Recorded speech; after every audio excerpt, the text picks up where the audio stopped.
Welcome back to the Survival Debrief. I'm Stephen Kelly, your host. As you all know, I took on Naked Alone Racing to Get Home, the extreme survival TV show on UK TV. And I was also fortunate enough to take on Naked and Afraid not once, but twice. And I've just retired after 23 years in commando forces, serving all over the world, whether it be that jungles, deserts, Arctics. Now I'm retired, sitting at home on the camera interviewing amazing survivalists around the world. And the guest we've got today is Russell Sage. How are you, Russell, mate? You all good? Bubba, doing good. How about yourself? Mate, I'm all good and absolutely buzzing to have you on here. I know you're a busy man, and I'm just happy to have you on here. What's going on? What's going on with life? Hey, man, living that dream, just taking it one day at a time. Me and the little lady are looking to get a plot of land and, just start our new adventure. Oh, mate, that's what it's all about. But yeah, the reason why I set up this podcast, Russell, is just to unbreak Naked and Afraid, unwrap it all up, let people know some stuff what you wish aired on telly, some of the good catches what it couldn't show, some things that you wish it didn't show on telly what was on there, and a bit of behind the scenes behind it. And that is it. And just about your challenge. But the first question I always ask is, how did this come about? You've been a prominent figure now for a long time. You've done five challenges, I think, maybe Yeah. six. Five challenges. You've been a prominent character for a long time. How did this come about? How did you end up naked on your first challenge?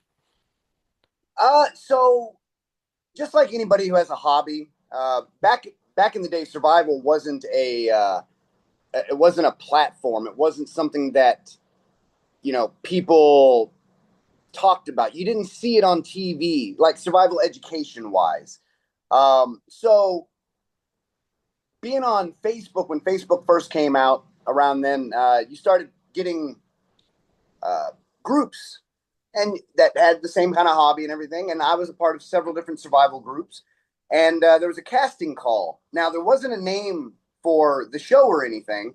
It was just I'll give it to you the best way I can. Are you an extreme survivalist? Can you survive anywhere, anyway, with anything or nothing at all? If so, call us. I mean, that's exactly how it read. All right. And so I was like, man, I've been teaching survival at that time about 10 years. Um, I'd been in survival, that survival mentality, since I was about 5 or 6. Um, and So I hit him up and was like, hey, what's this all about? And the lady asked me all kinds of questions about survival and what I would do with this and what I would do with that. And I answered all her questions the way she wanted them answered because she said, well, I'm going to pass you on to the next person. I said, all right, cool. So they passed me on to the next person. And the lady's like, well, you're all fun and games. Everything's cool and all, but how are you with being naked? And I was like, you got me. You got me. I thought this was real. Okay. All right. Well, I appreciate the call. Talk to y'all later. And the lady was like, no, no, no, no, no, no, no, no. Hear me out. Hear me out. I was like, okay. All right. Said, what would you do if I just plucked you out of wherever you are right now and dropped you in a jungle? Just as you are right now. And I said, well, I'm wearing, my work boots that have laces on them. I've got jeans on. I got a shirt and a hoodie. I was like, I should be good, other than it being cotton. But I mean, if you drop me in a jungle, it doesn't get that cold. So I mean, yeah, I should be good. She's like, what was the first thing you would do? I was like, all right, well, personally, I'd probably take my shirt, shred it, uh, wrap the cordage, and then make a bow for the bow drill, get me a fire going. With fire, I could boil water. So I went through the whole process. And she said, okay, but you see how you went through your whole process, how easy it was with clothes on because you would immediately have a tool. And I said, well, yeah, it's not like you go anywhere naked. So yeah, I always have tools on me. She's like, I want to take that from you. And I was like, ooh. So that initial apprehension was gone because now I'm like, what would I do if I didn't have that tool? And so that got my brain working, and I said, yeah, man, I'd really like to do this. So the lady ended up calling me back, and she said, well, we've already collected the people that we want, but we'll keep your stuff, we'll keep your information. So this was like at the end of 2012, I want to say, or the beginning of 2013. So that happened. I went to work, told all my friends. I just had an interview with some Hollywood executives because they want me for a TV show, you know, all that shit. And they ended up telling me, like, hey, we're good for this season. I said, okay, cool. So about 4 or 5 months go by, and all of a sudden Discovery Channel is putting out this new survival show. Now, I'm sure you're the same as me. We watched all the survival shows that first came out. You had Dual Survival, you had Man, Woman Wild, you had Bear Grylls. Like, you had all the survival shows because survival became reality TV. So, but we had Survivor since, you know, hell, what, the late Years. It's been out for years, hasn't it? Yeah, I mean, they're like on their 40th season. Yeah. So I mean, there was survival kind of out there, but it wasn't survival. You know what? Everything was educational. Everything was they plotted out your path and everything. So, you know, you couldn't it wasn't real survival in my mind. So then Naked and Afraid. And I was telling my friends, I was like, this was the show. This is the one I called about. They wanted you to get naked. So shortly after, probably like the second or third episode of the season 1 of Naked and Afraid, I got a call back. Like, hey, you free to come down to LA? And I was like, hell yeah, I am. So we get down to LA, they do the whole process and all that stuff. And they give me one of those, don't call us, we'll call you. Yeah. You know? And so in my mind, I'm like, hey, I got a free trip to LA. I got to hang out with some new people. I got to drink on someone else's tab. I got to eat on someone else's tab. I was like, yeah. To me, it was a home run. Who ever thought I would get on a TV show? You know, like, that's not in the front of your head. That's in the back of your head. That's a wish. That's a want. That's not something that ever really happens to somebody.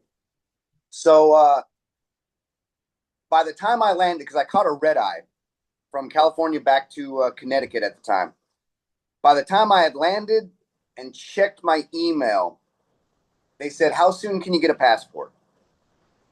So now I'm like, oh, this is real. This is happening. So the next day I called a friend up, and because I wasn't very familiar with Hartford and Connecticut at the time. So I called a friend up and was like, hey, do you know how to get to the passport office or where I would get a passport? Because I didn't even know where to get a passport. I've never had a passport, never wanted a passport. I have no reason to leave the United States. Yeah. Everything I want to see is here. So, you know, like, that was outside of my wheelhouse. I never got a passport. So, so I ended up, getting my passport. And, man, like a month later, I was on a plane flying to Panama. Yeah. And it's weird because I get a bit of social anxiety. And when I landed in Panama, like, it almost washed off. I can't explain it, but it was like I was living in a dream almost. When you're in a dream, there's a lion in your dream and you're not anxious. You're not nervous. You know, you might have feel some kind of fear because it's a dream and there's a lion, but you might be like, oh, I'm strong. Fuck you, lion. No, you know, like, who knows? It felt like a dream. I was in a foreign country meeting people that don't speak my language. You know, I don't know their language. I don't know their customs. I am foreign for the first time in my life, and it felt oddly satisfying. Yeah. So, I don't know how they do it now with Naked and Afraid, but back then, because remember, I was a part of season 1. Yeah. So I was season 1, episode 8 and episode 9. I had my own Bears All. Now, a lot of the fans don't know what Bears All is because they don't do those anymore. Yeah. And they don't remember back when you only got one item, not Yeah. two, and not group items and not all this other stuff. So back then, they were running on this original format, and they wouldn't let you meet your partner beforehand. So they bring me to this island, and it's very, very covert. You know, they're on the radios. You can't leave yet. We got so and so, blah blah blah. You know, person 1, person 3, person 2, whatever. And so they get me up to this side by side, and they're taking me up this trail in the jungle, and I am just in awe. Like, I couldn't absorb enough. You know what? Yeah. Just like, I've never seen this before. Now, I've lived in Louisiana, I've lived in Florida, I've seen the United States version of a jungle. You know, Yeah. the swamps, the Everglades. I've seen that. This ain't it. It smelt different. It felt different. It sounded different. It was just different. And man, then they brought me to this, shit you not, 10 foot by 10 foot center block building with no screen or glass where the window holes are and no door, a hose coming out of the wall, but there's no spigots. They're like, if you want to take a shower, which a very loose term, shower, you have to let whoever brings your food down know so they can walk all the way back up, turn the water on, you shower, it's cold water because it's coming from a well, and then it has to stay on until they can go and turn it off. So basically, it would be running a whole meal cycle, lunch to dinner, Wow. because they don't come and check on you. They came down and brought me breakfast, and then were gone the whole day. Brought me lunch, gone the whole day. Brought me dinner, gone the whole day. All right. Now, you got to remember, I thought, because I'd seen the first few episodes of Naked and Afraid, I knew it was one man, one woman. I said, okay, so they're keeping me away from my partner. I get it. This is a great opportunity. I'm already in the jungle. Nobody's messing with me. If I see fruits, I can check them out. If I, if I find any type of material, I can work with it. I found shells, and I'd never in my mind tried to sharpen a shell before because I never thought like that. When Yeah. I'm playing with, the family and the dog and stuff, I'm not picking up seashells trying to rub them against a stone to see if you can actually get an edge on it or not. I'm down there doing that, dude. I found an old coconut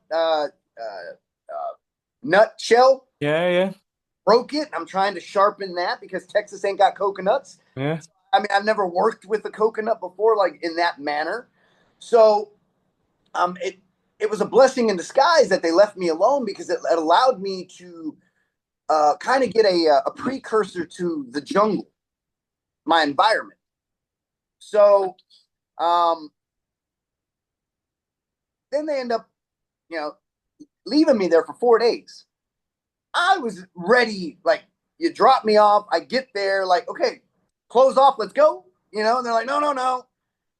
Little did I know there were 2 other people, not just my partner, but another pair. And one of them had missed their flight, I believe. So now they had to, like, get extra flights and, so Yeah. off. So now I'm stuck down there for 4 days. And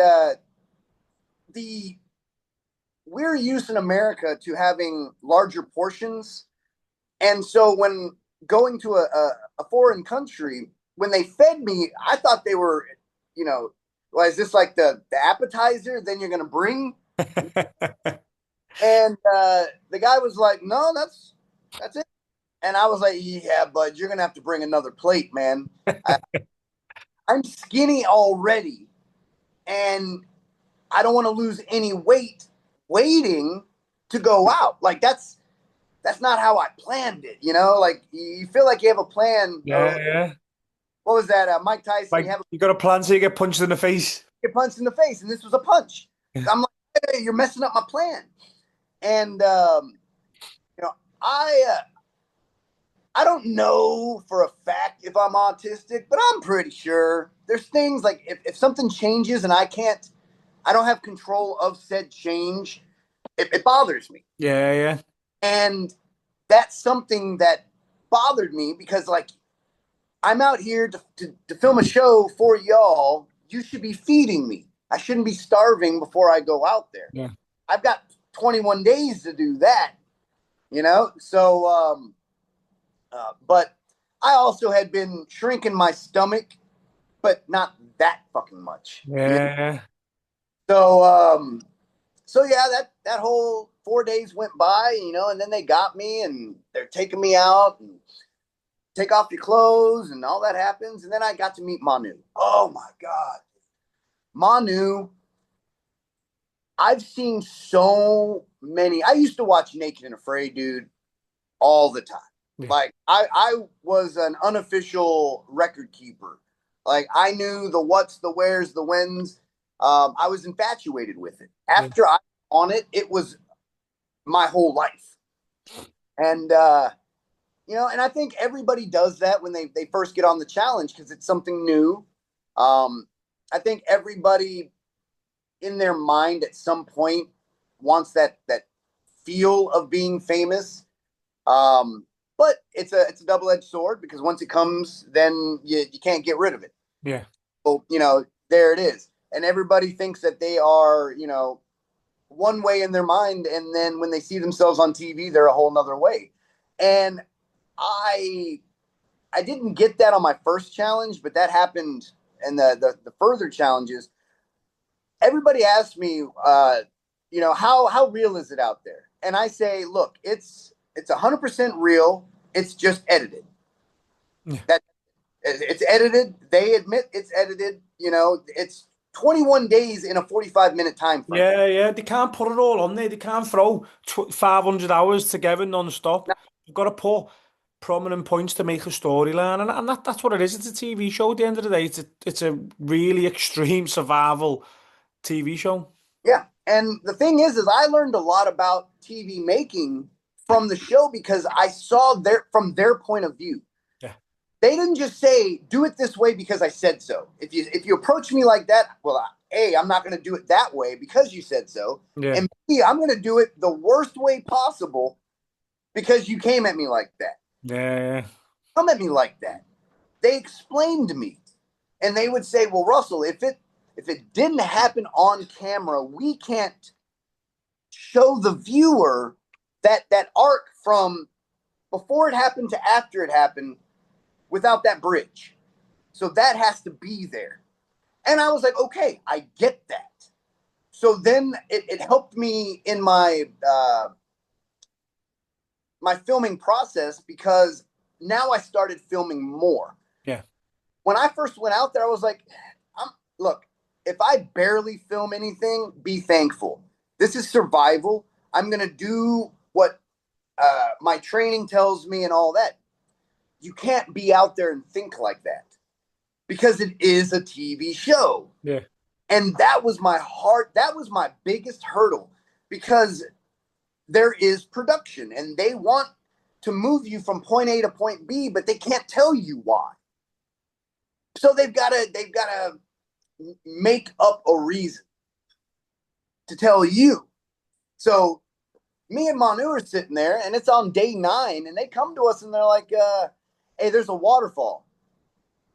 It's a bit of a distance away, but it would be amazing to get y'all there and film y'all swimming in the water, you know, being under the waterfall. And me and Manu were like, I mean, all right, we've been doing good where we're at. We got a great shelter. We've been getting food.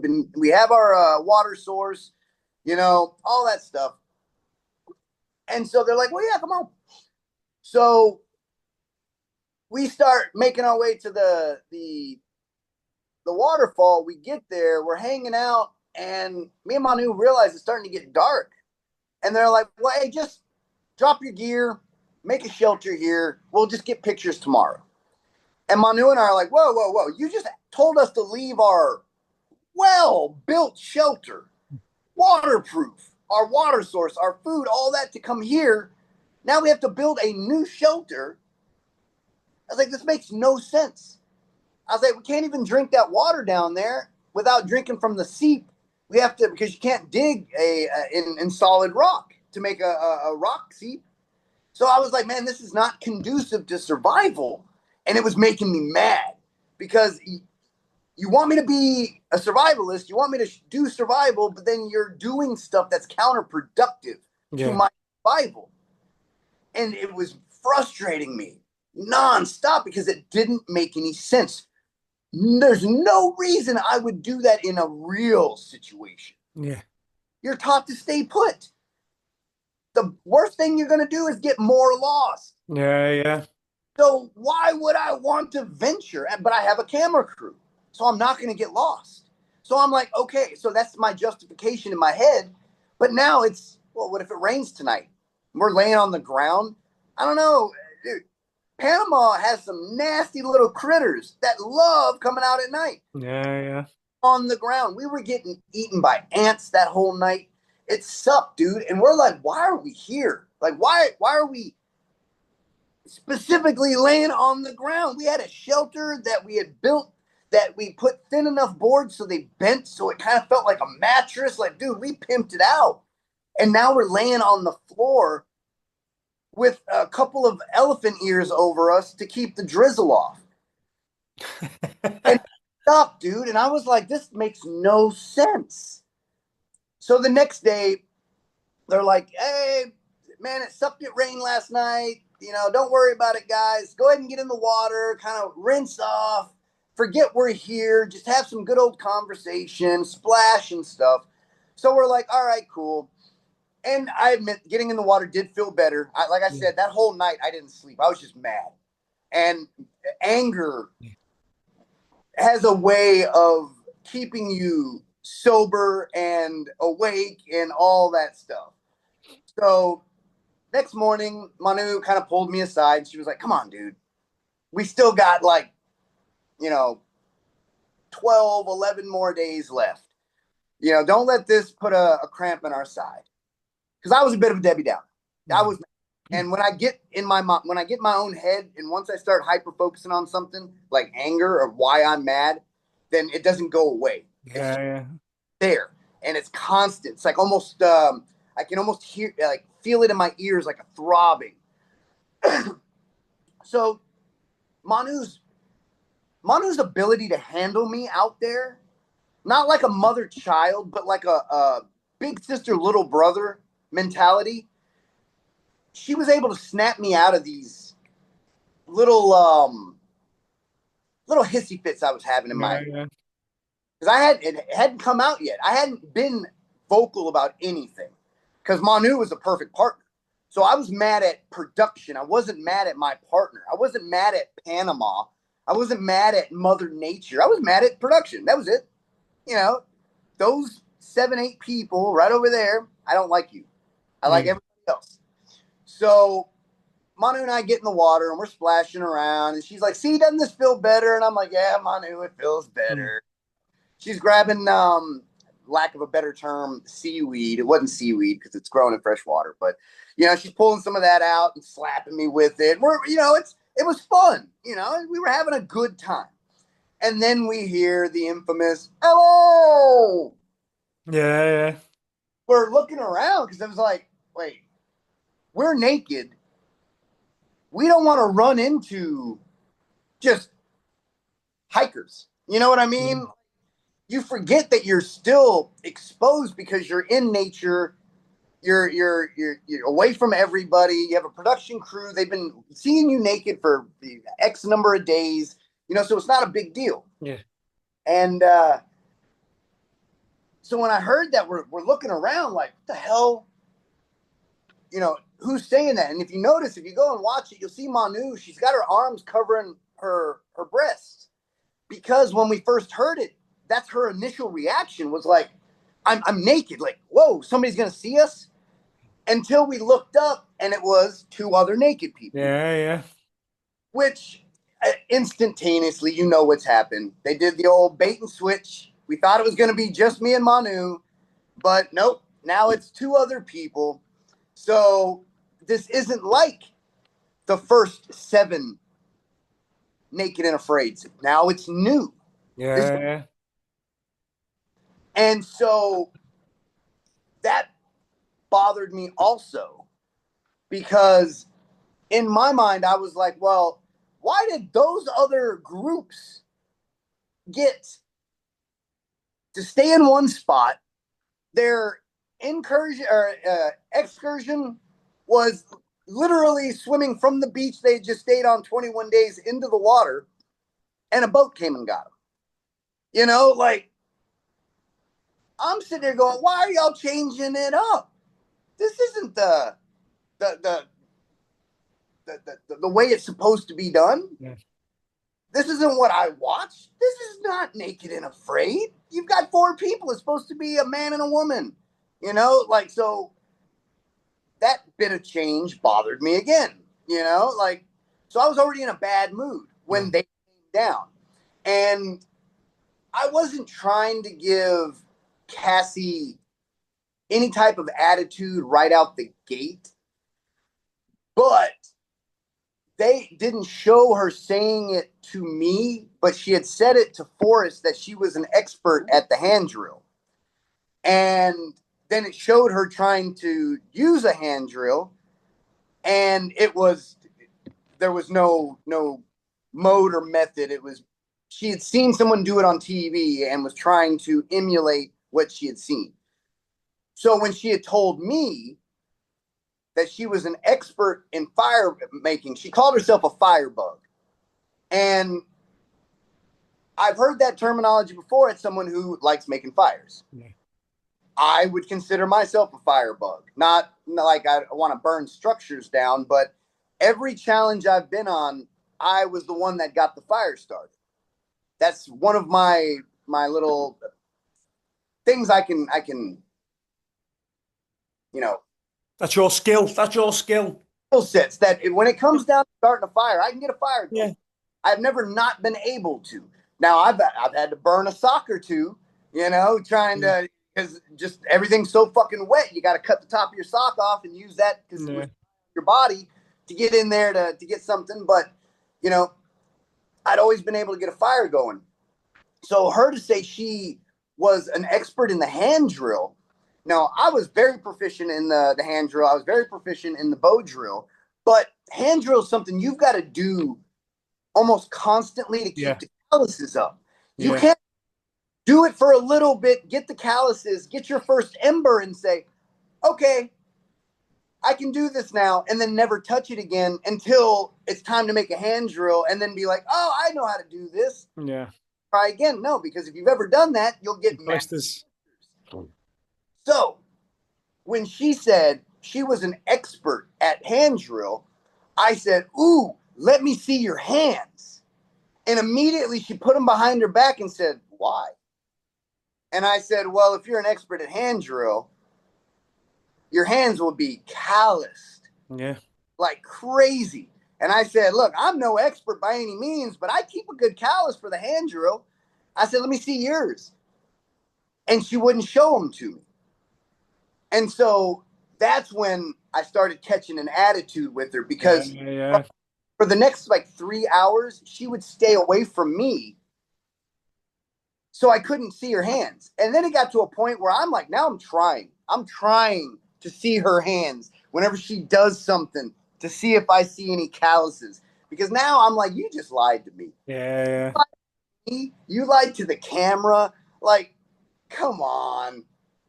So, of course, I got an opportunity to see her hands, and I looked and I said, woman, you ain't done a hand drill in your life, have you? And she said, yes, I have, which technically wasn't a lie, because she had tried to do one on the beach with Forrest earlier in the week. So that wasn't a lie. But yeah. But that's where the attitude came from for Cassie, was that she came out saying she was an expert and then wasn't. I wouldn't think anybody would sign up for a show like this if they didn't have the skill. Yeah. So anybody doing the challenge should have a proficient skill set. You're willing to go into an environment with nothing. One tool, a tool of your choosing, but one tool. But I didn't think, hey, maybe production specifically picked somebody Yeah. skill, because they told me in the middle of my very first challenge, damn it, Russell, this isn't a survival show, it's a social experiment. Because I was saying, this makes no sense. This is a survival show. Why are you making me do this? Why are you making me do this? I wouldn't do this in a real survival show. And they got so frustrated with me, or in a real survival situation, they got so frustrated with me, that's what they yelled out to me. And I'm like, shit, this isn't a survival show. This is a social experiment. Of course, they would put me with someone from California. I didn't even put two and two together that they were giving me my opposite. I'm from Texas. She was from California. I'm right leaning. Yeah. He's left leaning. You know, so it was, they were trying to cause a problem initially by picking people that would not get along and put them out there and eat the popcorn and say, ooh, I wonder what'll happen next. Yeah. You know? But little did they know me and Manu were fucking perfect together. Yeah. I could not. And the whole time all the challenges I've done, I would not have picked another partner for my first challenge than Manu. I'll tell you what, looking back, mate, you are really good on that. And obviously, my time's cutting down. I've only got 3.5 minutes left before the screen goes off, so I'm going to move you on dead quick. You, man, you just went out there and you've absolutely smashed it. But talking about all your challenges, Russ, you've done 5 challenges now. What's been your hardest challenge? These are quick fire questions now and quick fire answers. All right. So I'd say the toughest one was not Armageddon, but Apocalypse. Apocalypse. Because I was sick before I even got out there. I mean, dude, you remember, I was under the weather. I mean, from landing till them putting me out there. And you see it on the show because every morning I wake up, I throw up. We're drinking. You know, I was just sick. So that right there, it was tough to do the challenge. The heat, the ground was nasty. The water was nasty. Everything was nasty. And then I was sick on top of it. So, yeah, that was the toughest. Yeah, I remember it. You were sick, obviously, before you went out on the challenge when we were having doing all our medicals and so on and so forth. Yep. We were having a chat and you weren't even well then. So you were on the back foot at the very start. Yeah. Your last one standing, obviously, your only last one day. Do you have regret over that?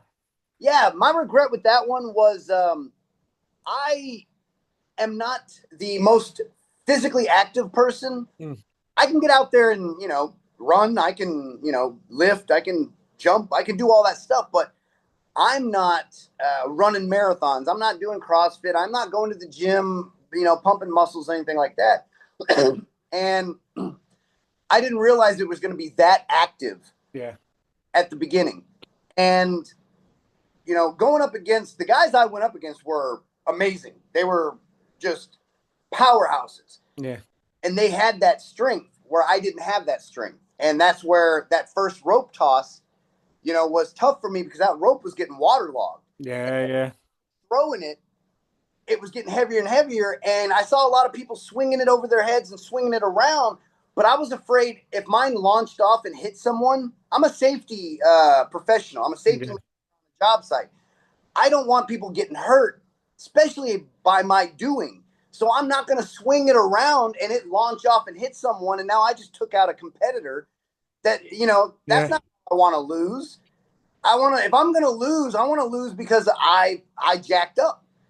And that's what ended up happening. I lost because I didn't come out there with the strength that I should have had. And I lost day one. They had to have someone go. I was them. I've got another question for you. I've only got 1 minute and 20 seconds left. If you got offered back, would you go back out on another challenge? So, I if I got asked back, I would probably say yes, but I would have to have enough time to actually physically, because I'm not in the shape that I was when I did my first challenge, did XL3, XL5. You got to remember, I mean, I've been doing this 13 years. Yeah, yeah. 44 now, and I mean, I'm not the healthiest dude. I smoke, I drink, I get out there and have fun, but I also work, 12, 14, 16-hour days, so I don't really do the getting out and getting active stuff. Mm. So I get out there, I just have to start really getting active, run, work out again just to get myself healthy because my head can do it. My body can't. Yeah. So I have to get out there and get myself healthy again before I did do it. But I mean, I don't know. I didn't get a chance to hang out with you out there. So I guess if I knew you were going to be out there, I'd probably go.